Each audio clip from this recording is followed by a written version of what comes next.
In today's video, I'm going to teach you how to set up Salesforce REST API setup. First, a quick overview. Setting up the Salesforce REST API lets an external application securely read and write Salesforce data over HTTPS. It relies on OAuth 2.0, which means users grant consent, your app receives tokens, and every request is authenticated and authorized according to the scopes you choose. Start by signing in to your Salesforce org. From the Lightning homepage, open the Setup menu using the gear icon, then choose the Advanced Setup view so you can access all admin tools.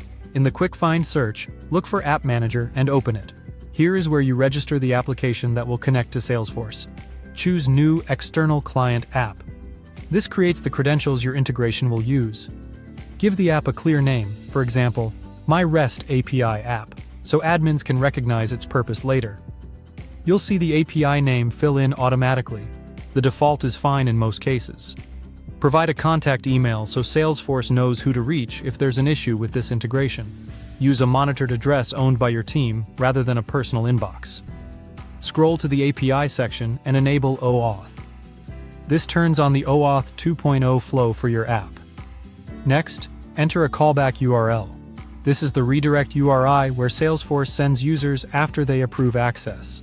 It must exactly match what your app expects and should be an HTTPS address.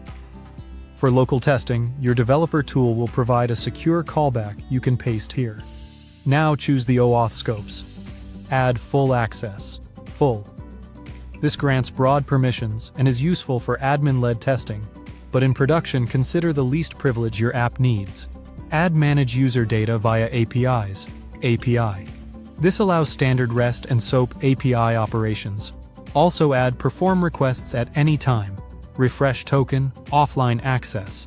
That lets your app receive a refresh token so it can obtain new access tokens without asking the user to log in again.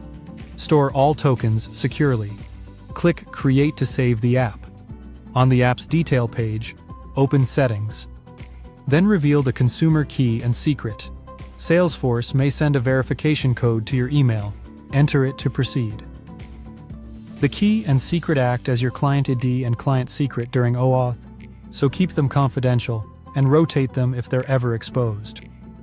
That's it. You've completed the Salesforce REST API setup, and you're ready to authenticate and call endpoints from your application. Thanks for watching, and subscribe for more.